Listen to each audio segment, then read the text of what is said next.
हमारे हिंदू धर्म में कुछ ऐसी कहानियाँ रही हैं जिनसे हमें सीखने को मिलता है, जिनसे हम अपने जीवन में जीवन काल को कैसे व्यतीत करना है ये सीखने को मिल जाता है। उनमें से एक कहानी थी प्रहलाद और हिरण्यकश्यप की। प्रहलाद हिरण्यकश्यप का पुत्र था। प्रहलाद भगवान विष्णु के बहुत बड़े भक्त थे और हिरण्यकश्यप अपनी प्रजा से यही चाहते थे, उनकी प्रजा किसी और की पूजा ना करके हिरण्यकश्यप की पूजा करे। लेकिन प्रहलाद को ये मंजूर नहीं था। उनका ये मानना था कि वो अपने प्रभु के अलावा किसी और की पूजा नहीं कर सकते, वो चाहे फिर उनके पिता हिरण्यकश्यप ही क्यों ना हो। इसीलिए हिरण्यकश्यप ने प्रहलाद से मनमानी अपनी पूजा कराने के लिए कई दंड दिए।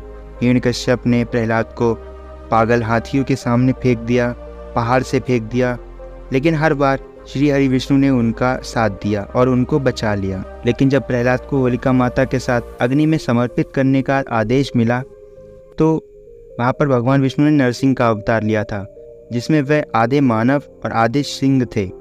लेकिन यहाँ पर बात आती है कि प्रहलाद ने अपने पिता के मरने के बाद भी, जबकि उन्होंने प्रहलाद के साथ बहुत ही ज़्यादा दुष्कर्म करे थे, जैसे कि उनको जान से मरवाने की बहुत सारी कोशिशें की थी जो कि नाकाम रही थी।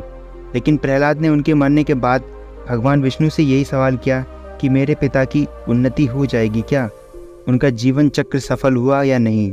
तो भगवान विष्णु ने जवाब देते हुए कहा, बेटा जिसका पुत्र तुम्हारे जैसा हो उसकी एक तो क्या 21 पीढ़ियाँ तर जाएं, तुम्हारे पिता का कल्याण ही होगा।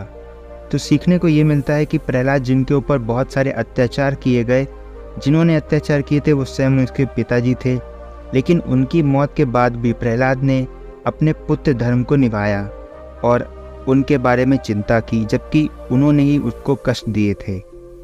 इसका मतलब ये है कि आप जो भी किसी और के लिए सोचते हैं वो आप खुद भोगते हैं। अगर आप किसी के लिए गलत सोचेंगे तो आप खुद गलत भोगेंगे। हिरण्यकश्यप ने प्रहलाद के लिए गलत सोचा, उसको मारने की कोशिश की, लेकिन हुआ क्या, वो खुद ही मर गया। और वहीं प्रहलाद ने हिरण्यकश्यप की चिंता की, जबकि हिरण्यकश्यप ने प्रहलाद को बहुत ही ज़्यादा तंग किया था। तब भी प्रहलाद का जीवन बच गया और उनकी ये कहानी पूरी दुनिया में बहुत ही ज़्यादा प्रसिद्ध हुई, जिसकी वजह से आज भी हम होली का त्यौहार मनाते हैं।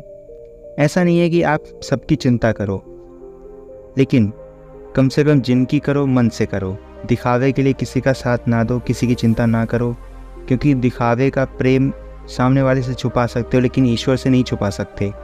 क्योंकि दिखावे का प्रेम, दिखावे की चिंता आप उस इंसान से छुपा सकते हो लेकिन ईश्वर से नहीं छुपा सकते। ईश्वर को पता है कि आप किसके लिए कितना समर्पित हो, कितना आप किसको प्रेम करते हो।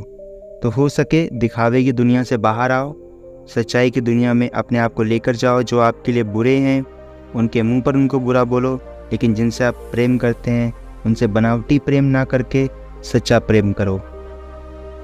जय श्री कृष्णा। मिलते हैं एक नई वीडियो में।